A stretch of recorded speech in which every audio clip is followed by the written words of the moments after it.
गुरु भक्ति योग। जो अपने साधना पथ में सच्चे हृदय से प्रयत्न करता है और जो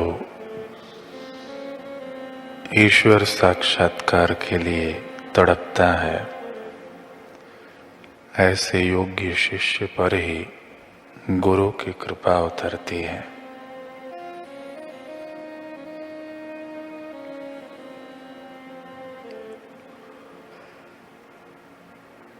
गुरु एवं महात्माओं के सत्संग का एक भी मौका चूकना नहीं।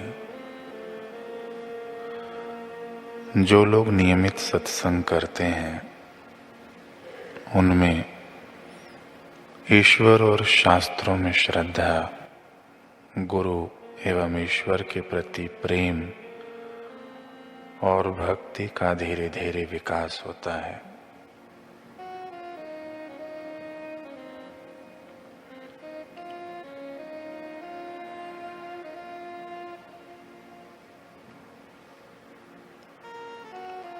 गुरु का संग मांग और पूर्ति का प्रश्न है।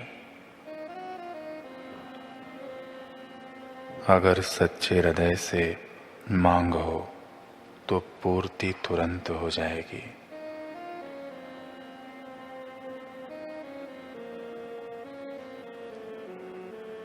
आपको अगर सचमुच ईश्वर प्राप्ति की तड़प होगी तो आपके आध्यात्मिक गुरु को आप अपने घर के द्वार पर खड़े पाएंगे।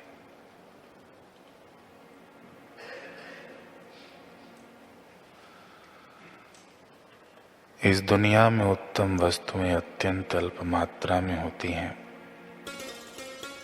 जैसे कि कस्तूरी, केसर, रेडियम, चंदन, विद्वान, सदाचारी पुरुष तथा परोपकारी स्वभाव के लोग बहुत कम होते हैं।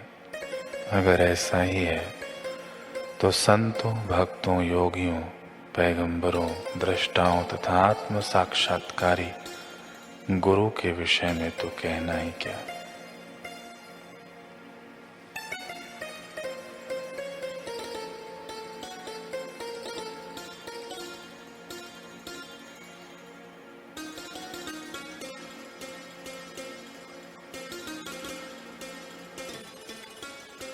रविंद्रनाथ टैगोर जब अपने जीवन के अंतिम पड़ाव पर पहुंचे, तब उनसे किसी ने पूछा, महाराज, आपने तो साहित्य के जगत में सर्वश्रेष्ठ स्थान हासिल किया है। यहाँ तक कि पश्चिम के सबसे प्रसिद्ध कवि शैले भी आपके सामने खुद को बौना महसूस करते हैं। वे अपने पूरे जीवन काल में 2000 कविताओं की रचना ही कर पाए, लेकिन आप तो 6000 गीत समाज को देकर जा रहे हैं। निस्संदेह इन 6000 गीतों को पाकर संसार खुद को बहुत धन्य महसूस करेगा। इन्हें खुशी से गाएगा और गुनगुनाएगा।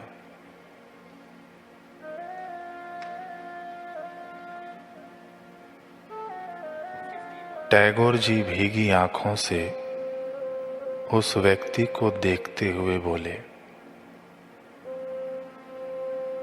मैं खुद खेद मनाऊंगा, खुद को बहुत ठगा हुआ महसूस करूंगा। व्यक्ति ने हैरानी से कहा, पर ऐसा क्यों? रविंद्रनाथ टैगोर ने कहा, क्योंकि इन 6000 गीतों को लिखने के बाद भी मैं वह गीत नहीं गुनगुना पाया जिसे भारत के ब्रह्मवेत्ता संत गुनगुनाते हैं। मैं उस गीत से वंचित ही रह गया जिसे मैं गाने के लिए आया था। जिसे गाने के लिए मेरा जन्म हुआ था। That song remained unsung till this day। कितना गहरा पश्चाताप समाया है इन शब्दों में। एक दर्द है, एक तड़प है, मायूसी है। एक बार इस दर्द और पश्चाताप के एहसास को अपने अंतःकरण में महसूस करके देखिए। यदि आज सचमुच इसकी चुभन हमें छू सके तो कल हम इस पीड़ा को सहने से बच जाएंगे। संसार से जाते समय अपने दिल पर यूं बोझ लिए नहीं जाएंगे। हमारा अंतःकरण मायूसी और अफसोस की कालिमा से आच्छादित नहीं होगा। जिसे ब्रह्मवेत्ता संत नहीं मिले वे तो अभागे हैं ही, और वे सदैव अभागे ही रहेंगे जब तक उन्हें ब्रह्मवेत्ता संत की छाया नहीं प्राप्त होती। परंतु ब्रह्म में विचरण करने वाले साधु महापुरुष प्राप्त होने पर भी यदि अपनी मान्यताओं और अपनी पकड़ को परिवर्तित नहीं किया तो अंतकाल तड़पता हुआ ही इस जीवन से विदा लेगा। उसके हृदय पटल पर सदैव यही कलंक कालिमा आच्छादित करती रहेगी कि सद्गुरु मुझे दोनों हाथों से देते रहे, परंतु मैंने उनकी भेंट को सदा तिरस्कृत ही किया, उनकी ओर न देखा। काश मैंने उनकी कृपा और करुणा को पचाकर स्वयं को धन्य किया होता। हे साधना पथ के पथिक, सबसे उचित समय यही है कि जब तुम्हें सद्गुरु का सानिध्य प्राप्त हो, साधना का वातावरण उपलब्ध हो। यही सबसे अनमोल समय है। इस अनमोल समय को यूं ही न खो देना। सद्गुरु और समय दोनों अनुकूल हों, ये सबसे बड़ा दुर्लभ योग है। ये दोनों कभी कभी उत्पन्न होते हैं। यह योग सद्गुरु और समय दोनों अनुकूल हों, यह सौभाग्य का काल देवताओं को भी दुर्लभ होता है। इस दुर्लभ काल का उपयोग करके हे बुद्धि श्रेष्ठ साधक, अपनी दुर्बलता को नष्ट करो और अपने लक्ष्य की पुष्टि की ओर अग्रसर हो जाओ।